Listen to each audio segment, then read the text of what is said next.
नमस्कार दोस्तों, स्वागत है आप सभी का आपका अपना YouTube channel every topic GK में। आज मैं एक नई वीडियो लेकर आया हूं जिसमें महत्वपूर्ण सामान्य ज्ञान जीके व्याख्या के साथ उपलब्ध है। आइए चलते हैं। पहला प्रश्न, भारत में ब्लू सिटी के नाम से किस शहर को जाना जाता है? ब्लू सिटी, नीले शहर।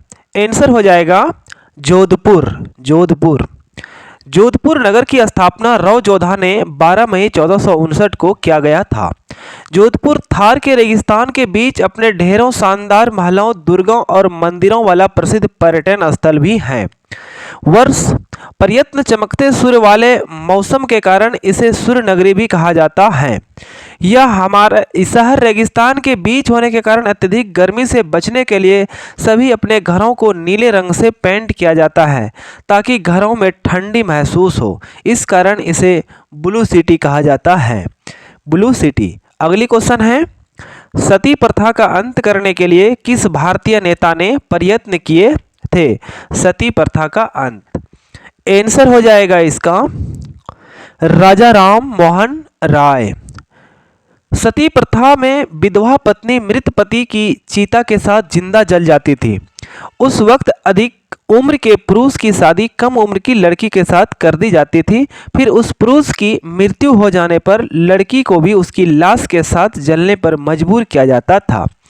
महिलाओं पर हो रहे इस अत्याचार के खिलाफ ब्रह्म समाज के संस्थापक राजा राम मोहन राय ने आवाज उठाई।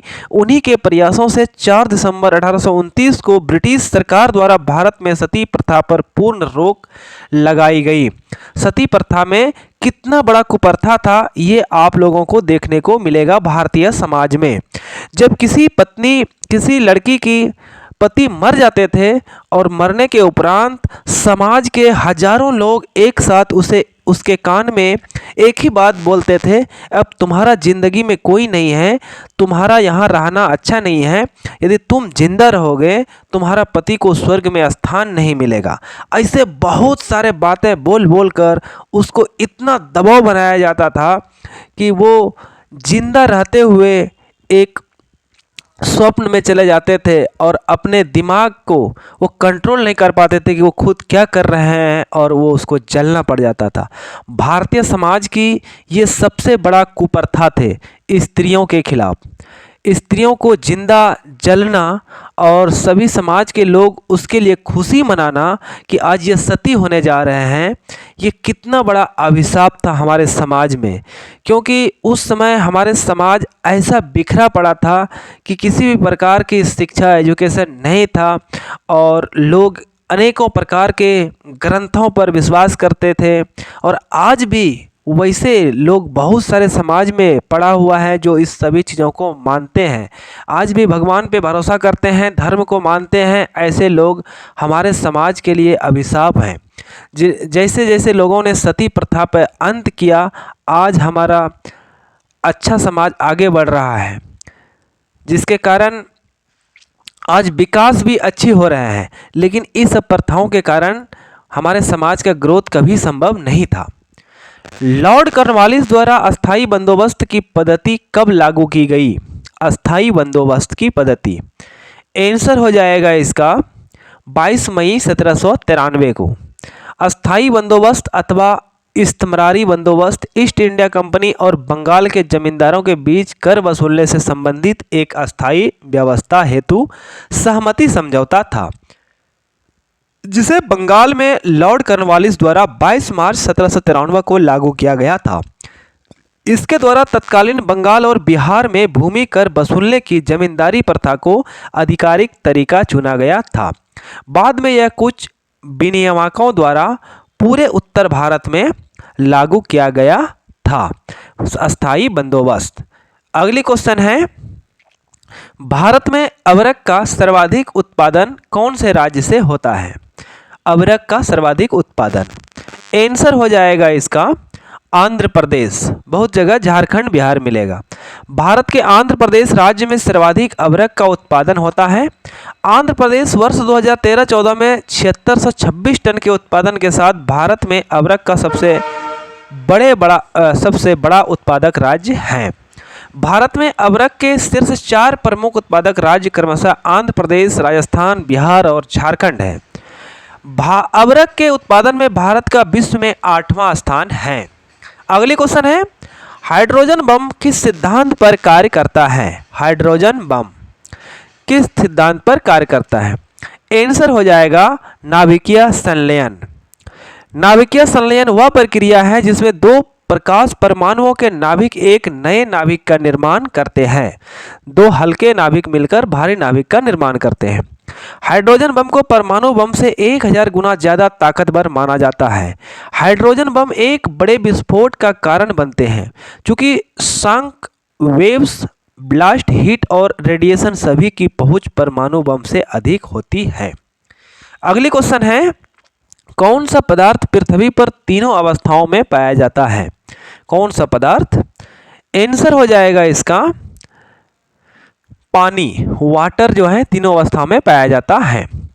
पानी पृथ्वी पर एकमात्र ऐसा पदार्थ है जो प्राकृतिक रूप से 3 भौतिक अवस्थाओं में पाया जाता है, ठोस, तरल या द्रव और गैस। पानी एक अकार्बनिक, पारदर्शी, स्वादहीन, गंधहीन और लगभग रंगहीन रासायनिक पदार्थ है। यह पृथ्वी के जल मंडल का मुख्य घटक और सभी ज्ञात जीवों का तरल पदार्थ है। जल को स्रावित विलायक कहा जाता है, सार्वत्रिक विलायक कहा जाता है क्योंकि यह किसी भी अन्य द्रव की तुलना में अधिक पदार्थों को घुलने में क्षमता रखता होता है। घुलाने में तापमान और वायुमंडल दाब के आधार पर पानी एक अवस्था से दूसरे अवस्था में बदल सकता है। इस प्रक्रिया को भौतिक चरण परिवर्तन कहा जाता है। अगली क्वेश्चन है, मानव शरीर में सबसे छोटी ग्रंथि कौन सी है? मानव शरीर में सबसे छोटी ग्रंथि, आंसर हो जाएगा इसका पिट्यूटरी ग्रंथि या पीयूष ग्रंथि। यह एक छोटे मटर के आकार की ग्रंथि है। इसका वजन 0.6 ग्राम होता है। इसे अक्सर मास्टर ग्रंथि कहा जाता है क्योंकि यह हमारे शरीर में कई अन्य हार्मोन ग्रंथियों को नियंत्रित करता है। यह हाइपोथैलेमस और पीनियल ग्रंथि के बीच मस्तिष्क में स्थित रहता है।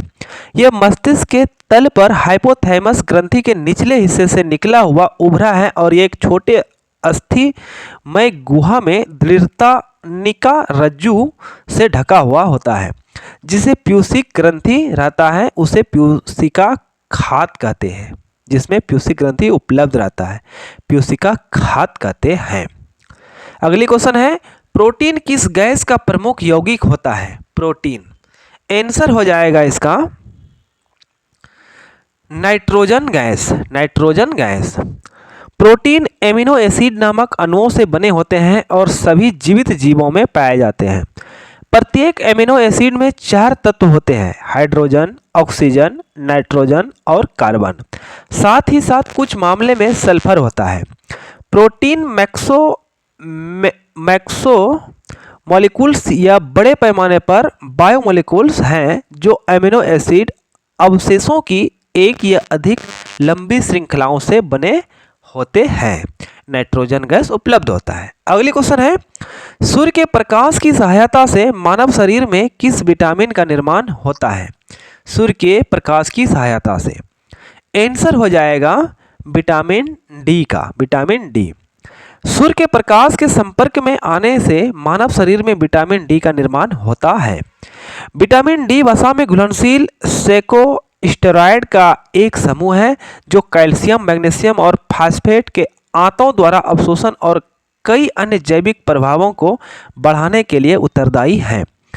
विटामिन का प्रमुख प्राकृतिक स्रोत एक रासायनिक अभिक्रिया के माध्यम से कोलेस्ट्रॉल से त्वचा में विटामिन D3 का संश्लेषण है जो सूर्य के प्रकाश के संपर्क रूप में यूवी विकिरण पर निर्भर है। सूर्य के पराबैंगनी बी किरणें त्वचा की कोशिकाओं में कोलेस्ट्रॉल से टकराती है जिससे विटामिन डी संश्लेषण होने के लिए ऊर्जा मिलती है। अगली क्वेश्चन है, रक्त का थक्का जमाने में कौन सा विटामिन सहायक होता है? रक्त का थक्का जमाने में, आंसर हो जाएगा इसका विटामिन के। विटामिन के वसा में घुलनशील विटामिन है तथा रक्त का थक्का जमाने के लिए अति आवश्यक होता है। रक्त का थक्का बनाना मनुष्य के शरीर की एक विशिष्ट क्रिया है। यदि रक्त का थक्का न बने तो चोट लगने पर अत्यधिक रक्तस्राव होने के कारण व्यक्ति की मृत्यु भी होने की संभावना होता है, इसीलिए रक्त का थक्का बन जाता है। अंत में आप सभी से अनुरोध है कि यदि आप हमारे चैनल पर नए हैं तो हमारा चैनल को सब्सक्राइब करें, अपने दोस्तों में शेयर करें और नीचे जाकर बेल आइकॉन को जरूर दबाएं, ताकि जब भी हम कोई वीडियो अपलोड करें तो सबसे पहले नोटिफिकेशन आपके पास पहुंचे। हमारा वीडियो देखने के लिए धन्यवाद।